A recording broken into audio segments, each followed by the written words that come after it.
Student next example करते हैं हम। ठीक है, क्या है example 7?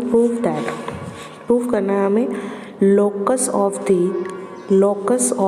Foot of the perpendicular drawn from the centre of the ellipsoid to any of it tangent plane is this. Locus का मतलब होता है कोई भी कॉनिक आएगी आपकी कहाँ पर, जब आप एलिप्सॉइड के सेंटर से, ठीक है, परपेंडिकुलर ड्रॉ करोगे उसके उसकी फुट की जो लोकस आएगी वो ये टेंजेंट प्लेन आएगा। समझ में आया कुछ? क्या है कि लाइक ये एलिप्सॉइड है, इसके सेंटर से हमने कोई परपेंडिकुलर ड्रॉ कर लिया, ठीक है, जो इसका फुट है इसका जो लोकस आएगा ना वो कोई ना कोई एक टेंजेंट प्लेन आएगा। हमें ये प्रूफ करना है, उस टेंजेंट प्लेन की इक्वेशन ये होगी। क्लियर है? ओके, स्टार्ट करते हैं। एलिप्सॉइड की इक्वेशन ये है। हमने क्या किया, हमने कहा कि ये एलिप्स है, इसका परपेंडिकुलर इसके फुट की जो लोकस है वो कोई प्लेन है, ठीक है, यानी टेंजेंट प्लेन है तो कोई ना कोई पॉइंट ऑफ कांटेक्ट तो होगा ही। हमने वो पॉइंट ऑफ कांटेक्ट क्या ले लिया, x1 y1 z1। और हमें पता है अगर हमारे पास पॉइंट ऑफ कांटेक्ट है हमें टेंजेंट प्लेन की इक्वेशन फाइंड आउट करनी है। वो क्या बनती है, x1 a square plus y1 by b square z1 by c square is equal to 1। अब देखो ये अगर हमने पॉइंट कहीं भी ले लिया, ये पॉइंट ले लिया हमने x1 y1 z1, तो एलिप्सॉइड पे भी तो लाई कर रहा है, यानी एलिप्सॉइड की इक्वेशन को भी सेटिस्फाई करेगा। तो इस x के प्लेस पे क्या आ जाए x1, y के प्लेस पे y1, z के प्लेस पे z1, तो आपकी ये इक्वेशन बन गई। ठीक है, यानी हमारे पास दो इक्वेशन आ गई, इक्वेशन 2 और इक्वेशन 3। अब हमने कहा ये एलिप्सॉइड ये फुट है, इस फुट पे हमने क्या ले लिया x dash y dash z dash, ये मान लिया हमने कहा अगर ये फुट ऑफ द परपेंडिकुलर है जो ओरिजिन से ड्रॉ हो रहा है, then direction cosine of this perpendicular are proportional to x dash y dash z dash. जो डायरेक्शन कोसाइंस होंगे वो इसी के परपेंडिकुलर आ जाएंगे, इसी के प्रोपोर्शनल आ जाएंगे। But this perpendicular is parallel to the normal to the plane. अब देखो ये परपेंडिकुलर है, यही तो इस प्लेन का नॉर्मल बनेगा ना।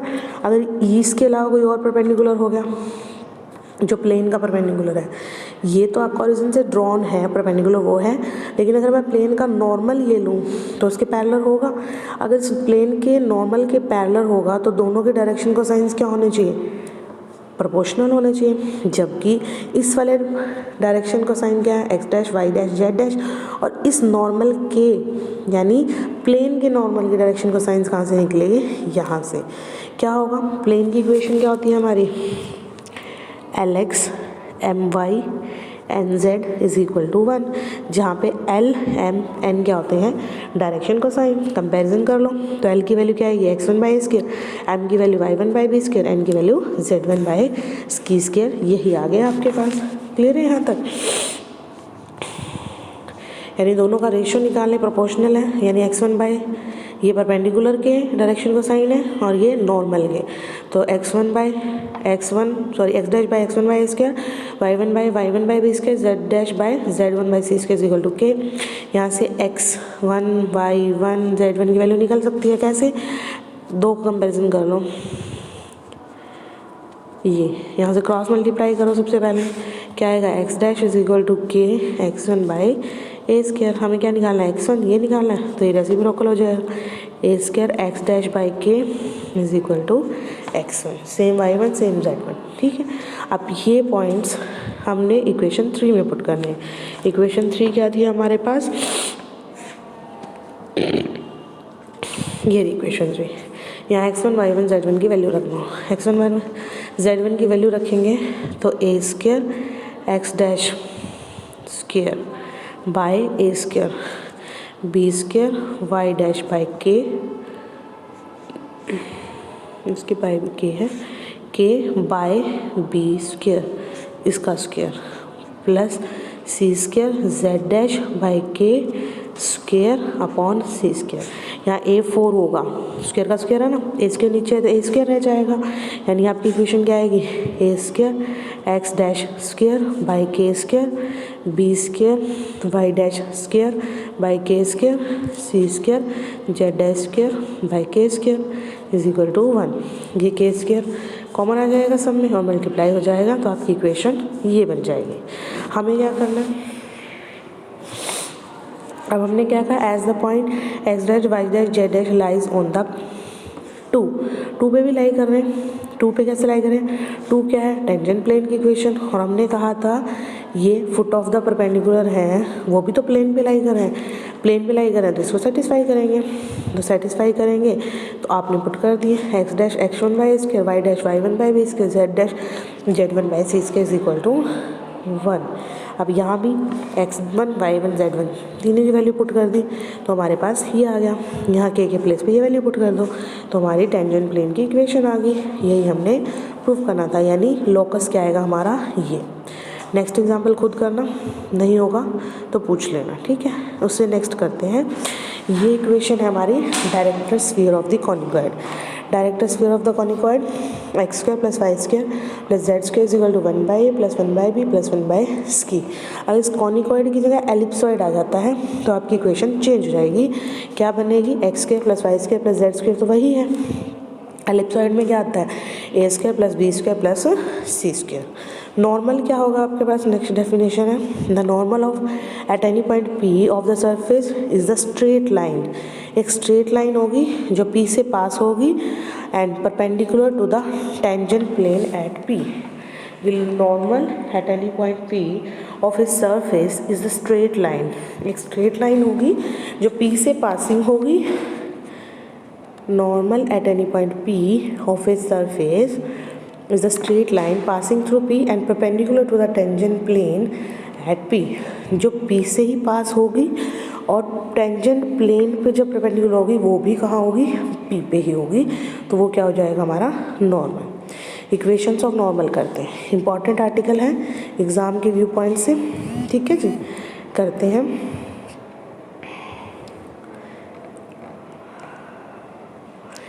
क्या है हमारे पास, नॉर्मल से हम इक्वेशन फाइंड आउट करनी है नॉर्मल की। देखो ये रहा, जो नॉर्मल कहा है हमने, पी से पास होगी, पी से पास होगी और प्लेन पर भी पी के ही परपेंडिकुलर होगी, पी पॉइंट पर ही परपेंडिकुलर होगी, तो इसे हम क्या कहेंगे, नॉर्मल। नॉर्मल फाइंड आउट करनी है किस पॉइंट पर, x1 y1 z1 पर। Find the equation of the normal at the point this of the ellipsoid this. Ellipsoid given है, टेंजेंट प्लेन की इक्वेशन हमें पता है कैसे फाइंड आउट करते हैं। यहाँ से डायरेक्शन कोसाइन ये आ जाएंगे, अभी लास्ट आर्टिकल में बताया था। Equation of the normal at this point क्या बनेगी, x minus passing point upon direction cosine, x y minus passing point upon direction cosine, z minus direction passing point upon direction cosine. ये बन गई हमारी equation of the normal. Second form करते हैं normal की। हमने जो एलिप्सॉइड की इक्वेशन थी वो ले ली, ठीक है। Curl f upon curl x find out किया, curl f upon curl y, curl f upon curl z, curl f upon curl z1, curl f upon curl y1, curl f upon curl z1।